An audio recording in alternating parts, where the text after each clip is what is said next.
Aku masih ingat malam itu, ketika dapur rumah kami dipenuhi aroma sayur asem yang sedang dimasak ibu. Suara sendok beradu dengan panci terdengar jelas, namun ada sesuatu yang berbeda. Ibu beberapa kali terdiam, mengusap matanya dengan punggung tangan. Seakan-akan ia berusaha menyembunyikan tangis. Padahal aku, Dimas, si bungsu dalam keluarga ini, tahu betul bahwa ada yang berat di hatinya. Di ruang tamu, keluarga besar sudah berkumpul.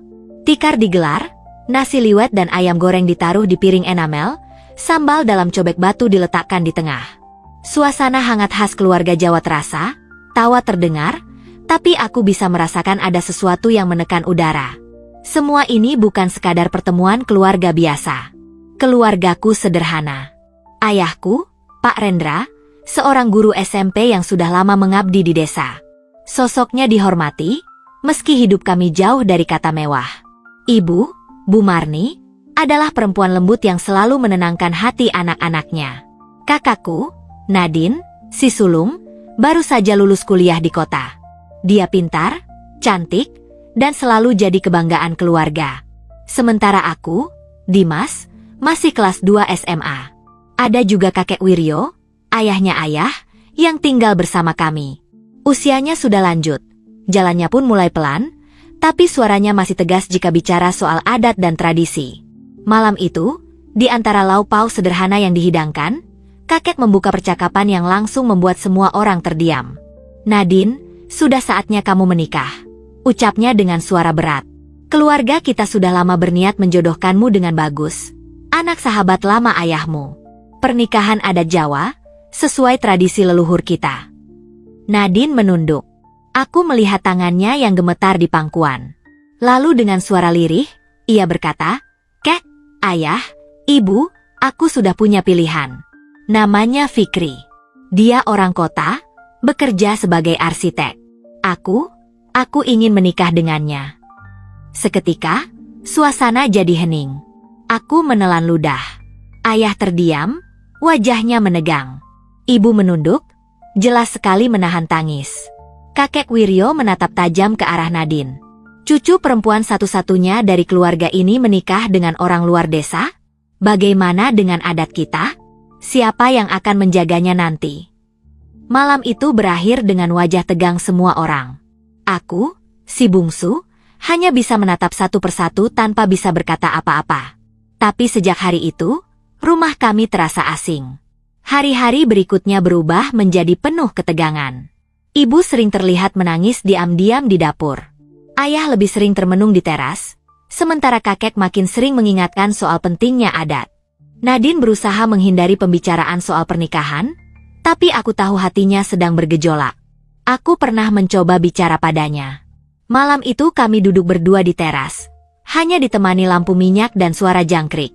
"Mbak, aku ngerti, kamu pengen bahagia dengan pilihanmu.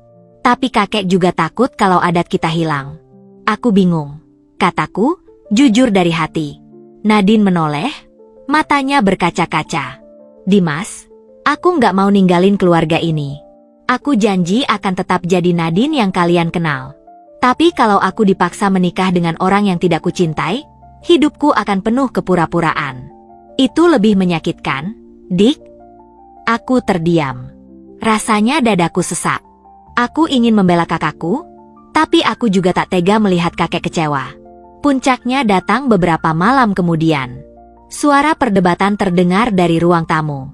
Aku ikut duduk di pojok, mendengarkan. Nadine akhirnya bicara dengan suara pecah. "Ayah, Kek, apa artinya adat kalau aku harus mengorbankan hatiku? Apa kebahagiaan seorang anak tidak penting?" Ayah yang biasanya tegar akhirnya menangis. Suaranya bergetar. "Nadine, kamu tahu ayah terjepit. Menjaga tradisi itu penting, tapi membiarkanmu menderita juga bukan pilihan." Ayah bingung. Kakek Wiryo, yang selama ini keras, akhirnya juga melembut. Suaranya parau. "Aku hanya takut kalian lupa asal-usul. Kalau semua ikut maunya sendiri, siapa yang jaga adat kita?" Tangisan pun pecah malam itu. Nadine berlari ke kamar. Ibu mengejarnya dan memeluknya erat. Aku duduk membisu, tak sanggup melihat keluargaku terkoyak. Hari-hari setelah itu hening. Tidak ada tawa saat makan. Tidak ada obrolan panjang seperti dulu. Hanya doa bersama yang tetap kami lakukan, seolah menjadi tali terakhir yang mengikat kami. Hingga suatu sore, aku melihat ayah duduk di teras bersama kakek. Angin sore berhembus, membawa aroma tanah basah setelah hujan. "Ayah," suara ayah pelan, "mungkin tradisi bisa kita jaga dengan cara lain. Tapi kebahagiaan anak hanya datang sekali. Kalau kita paksa, bukankah itu malah melukai?" Kakek terdiam lama. Matanya menerawang jauh ke sawah. "Aku hanya ingin cucuku tidak lupa asalnya.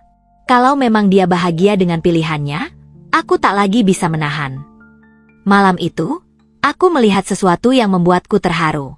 Nadine mendekati kakek, lalu memeluknya sambil menangis. "Kek, aku janji, aku tidak akan pernah lupa siapa aku, dari mana aku berasal.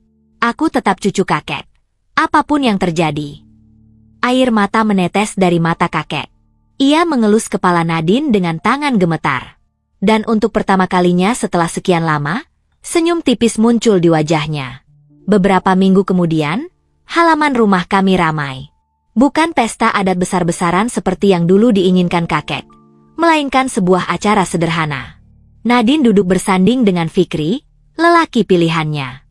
Ia mengenakan kebaya putih dengan hijab anggun, sementara Fikri memakai jas hitam dengan peci.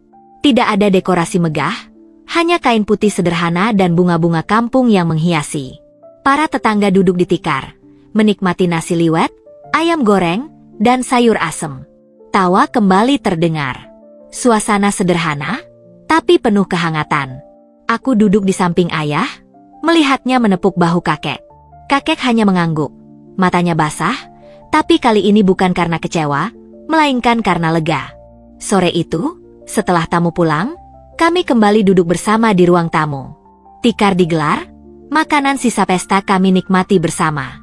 Ibu tersenyum sambil menuangkan teh ke cangkir. Ayah tertawa kecil mendengar candaan Fikri, sementara Nadine terlihat begitu bahagia. Kakek menatap kami semua, lalu berkata pelan, "Keluarga ini, inilah warisan terbesar. Tradisi bisa dijaga dengan hati, bukan hanya dengan pesta." Aku, si bungsu, melihat pemandangan itu dengan dada hangat.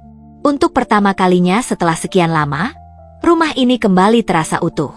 Aku sadar, kebahagiaan tidak selalu datang dari mengikuti aturan lama atau melawan sepenuhnya, tapi dari keberanian untuk saling memahami. Dan malam itu, aku bersyukur menjadi bagian dari keluarga yang akhirnya memilih cinta dan kebersamaan di atas segalanya.